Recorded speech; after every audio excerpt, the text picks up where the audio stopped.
नमस्कार, जय हिंद, वंदे मातरम। आप सभी विद्यार्थियों का स्वागत है आपके अपने यूट्यूब प्लेटफॉर्म उदय एजुकेशन में।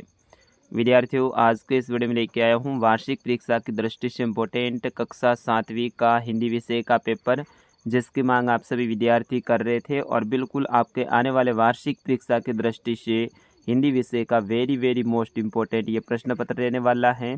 विद्यार्थियों, पूरा प्रश्न पत्र में उत्तर सहित आपके लिए लेकर आया हूँ, जो कि आपके लिए एक रामबाण वरदान साबित होने वाला है।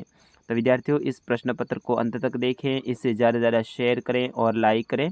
इस प्रश्न पत्र को पढ़ के आप इस बार हिंदी में सबसे बेस्ट स्कोर करेंगे, ये मैं आशा करता हूँ। तो इस वीडियो को लाइक कर दीजिए और अभी तक आपने हमारे चैनल को सब्सक्राइब नहीं किया है तो विद्यार्थियों, आपका अपना चैनल है, चैनल को सब्सक्राइब कर लीजिए। चलिए बढ़ते हैं पहले प्रश्न की ओर। पहला प्रश्न है, हम पंछी उन्मुख गगन के पाठ के रचयिता कौन है? यानी आपको बताना है इस पाठ के लेखक कौन है। भवानी प्रसाद मिश्र, सर्वेश्वर दयाल सक्सेना, शिव मंगल सिंह सुमन, महादेवी वर्मा। तो विद्यार्थियों, इसका सही आंसर होगा शिव मंगल सिंह सुमन इसके लेखक हैं। ऑप्शन ग इसका सही आंसर। जो सही उत्तर होगा उनको मैंने रेड कलर से यहाँ पे लिखा है, ताकि ये पेपर मैं आपको पढ़ने के लिए भी देने वाला हूँ, तब आपके लिए आसानी रहेगी। चलिए दूसरा प्रश्न है, लेखक ने नदियों और हिमालय का रिश्ता बताया है। यानी लेखक ने नदियों और जो हिमालय है इनका रिश्ता कैसा बताया है? नाना नातिन का, ससुर बहू का, पिता पुत्री का या भाई और बहन का। तो विद्यार्थियों, इसका सही आंसर होगा लेखक ने नदियों को पिता और पुत्री का रिश्ता बताया है। ऑप्शन ग इज करेक्ट आंसर। तीसरा प्रश्न है, कठपुतली को दुख होता था, क्यों होता था? क्योंकि धागों में बंधे होने का, हरदम नाचने का, धागे खींचने का या दूसरों के इशारों पर नाचने का।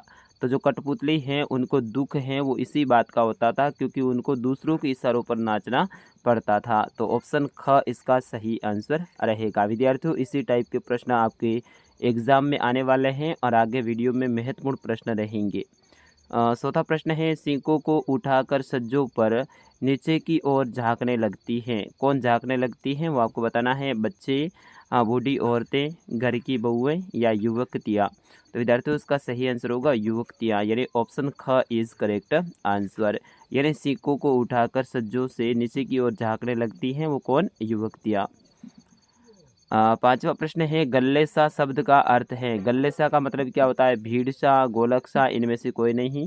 तो इसमें रहेगा झुंड सा। ऑप्शन ख इसका सही आंसर रहेगा। फिर उसके बाद में अगला जो प्रश्न है वो सट्टा रहेगा और इसमें आपको रिक्त स्थान की पूर्ति करनी है, यानी खाली जगह को भरना है। तो इसमें पहला देखिए, आकाश का साफा बांधकर। यहाँ पे दुपट्टा और साफा, देखिए दो ऑप्शन आपके यहाँ पे बताए जाएंगे पेपर में। उनमें से जो सही उत्तर है उनका चुनाव करते हुए आपको लिखना है। तो पहले में आ जाएगा साफा और दूसरा में आ जाएगा खींचता, तीसरे में आ जाएगा हम बहता जल पीने वाले, तो इसमें बहता आ जाएगा। इस तरह से आपको ये रिक्त स्थान भरना है। चौथे में आपका बच्चियाँ और पांचवे में ये धागे क्यों है मेरे आगे पीछे। तो यहाँ पे आगे पीछे वाला पीछे आगे वाला आ जाएगा। सातवां क्वेश्चन देखिए, हर तरह की सुख सुविधा पाकर भी पक्षी पिंजरे में बंद क्यों नहीं रहना चाहते हैं वो आपको बताना है। यानी पिंजरे के अंदर हर तरह की सुख सुविधाएं मिलती है, खाना पीना सब कुछ मिलता है, लेकिन वो बंद रहना क्यों नहीं चाहते हैं। तो विद्यार्थियों, उसका सही आंसर होगा हर तरह की सुख सुविधाएं पाकर भी पक्षी पिंजरे में इसीलिए बंद नहीं रहना चाहते हैं क्योंकि उन्हें बंधन में रहना पसंद नहीं है। वे अपनी इच्छा के अनुसार खुले आसमान में ऊंचाई पर उड़ना चाहते हैं और बहता जल पीना चाहते हैं, निबोलियाँ खाना चाहते हैं। इसी कारण से वे पिंजरे से मुक्त रहना चाहते हैं। अगला प्रश्न है, कठपुतली को गुस्सा क्यों आया? तो विद्यार्थियों, उसका सही आंसर होगा कठपुतली को आगे पीछे बंधे धागे बंधे हुए थे, इसलिए वह दूसरों के इशारों पर के लिए विवश थी। उसे अपनी इस विवशता का दुख होता था और वह अपने पैरों पर खड़ा होकर आत्मनिर्भर बनना चाहती थी, इसीलिए उसे गुस्सा आया। यानी क्योंकि उनको दूसरों के इशारों पे नाचना पड़ता था। अगला है कि खिलौने वाले के आने पर बच्चों की क्या प्रतिक्रिया होती थी? वेरी मोस्ट इम्पोर्टेंट ये प्रश्न है, परीक्षा में छपने वाला प्रश्न। तो खिलौने वाले के आने पर बच्चों की क्या प्रतिक्रिया होती थी? तो विद्यार्थियों, खिलौने वाले के मधुर और सुरीली आवाज़ सुनकर बच्चों में हलचल मच जाती थी। जैसे ही वो आवाज़ निकालता था, खिलौने ले लो रे, खिलौने ले लो रे, तो उनकी आवाज़ सुन के है ना बच्चों के अंदर है वो हलचल और बढ़ जाती थी। यानी वो जहाँ कहीं पे होते थे वहाँ से भागने लगते थे। वे अपने खेलों को छोड़कर घरों और गलियों, उद्यानों से उसके पास खींचे चले आते थे। यानी जहाँ कहीं पे भी वो खेलते थे, वहाँ से दौड़ते हुए उस खिलौने वाले के पास में आ जाते थे। इस हड़बड़ी में किसी की टोपी गिर जाती थी, तो किसी के जूते उद्यान में ही छूट जाते थे। यानी हड़बड़ी में सब कुछ पीछे छोड़ के ही वो भाग जाते थे। अगला प्रश्न है, रोहिणी को मुरली वाले के स्वर से खिलौने वाले का स्मरण क्यों हो आया? तो विद्यार्थियों उसका सही आंसर होगा, रोहिणी को मुरली वाले के स्वर में खिलौने वाले का स्मरण इसीलिए आया क्योंकि मुरली वाला भी खिलौने वाले की तरह ही मधुर और मादक आवाज़ में मुरलियाँ बेच रहा था। अगले प्रश्न की ओर बढ़ेंगे। अगला प्रश्न है 11वां।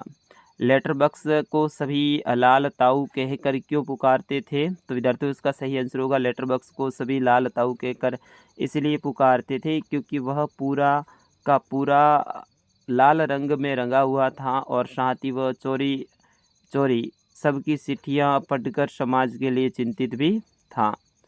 अगला प्रश्न है, कवि ने अंधकार की तुलना किससे और क्यों की है? तो विद्यार्थियों इसका सही आंसर होगा, कवि ने अंधकार की तुलना भेड़ों के गल्ले यानी टोले से की है क्योंकि जिस प्रकार भेड़ों के झुंड में भेड़ें एक दूसरे से सटकर इकट्ठा हो जाती है, उसी प्रकार शाम को अंधकार भी चारों ओर फैल जाता है।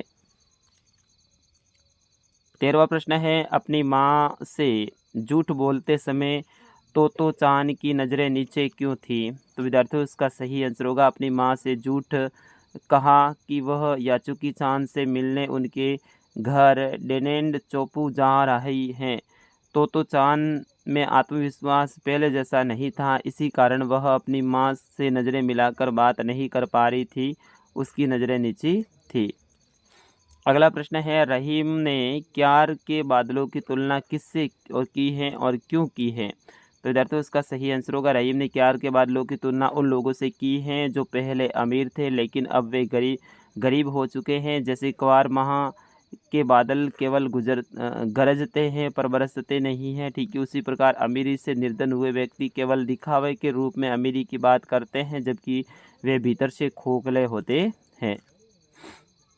15वां प्रश्न है, आँख में तिनका पड़ने के बाद घमंडी की क्या दशा हुई? तो विद्यार्थियों इसका सही आंसर होगा, घमंडी में तिनका पड़ने के बाद में तिलमिला उठा, यानी वो ज़ोर ज़ोर से चिल्लाने लगा और बेचैन हो गया। हड़बड़ी में क्योंकि उनकी आँख लाल होकर दुखने लगी जिससे उनका बहुत सारा घमंड है वो चूर चूर हो गया। अथवा में ऑप्शन रहेगा, घमंडी की आँख में तिनका निकालने के लिए आसपास के लोगों ने क्या किया, वो आपको बताना है।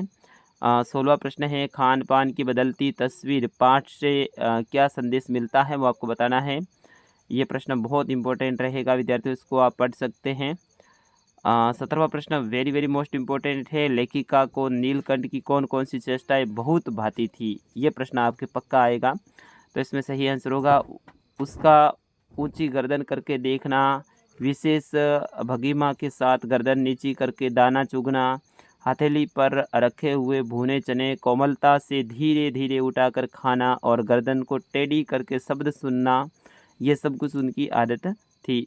मेघ गर्जना होने पर उसका इंद्रधनुष के गुस्से जैसे पक्षी को मंडलाकर बनाकर तमन्ने होकर नृत्य करना, ये सब कुछ उसकी ये विशेषताएं थी।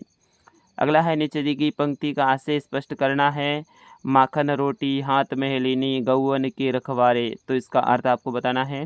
तो इसका सही आंसर क्या होगा वो आप देख लीजिए, आपकी स्क्रीन पे हैं। गायों के रखवाले अर्थात ग्वालपाल अपने हाथों में रोटी और मक्खन लिए हुए गायों को चराने जाने के लिए तुम्हारी प्रतीक्षा में खड़े हैं। फिर उसके बाद में 19वां प्रश्न है कि मीरा को सावन मन भावन क्यों लगने लगा?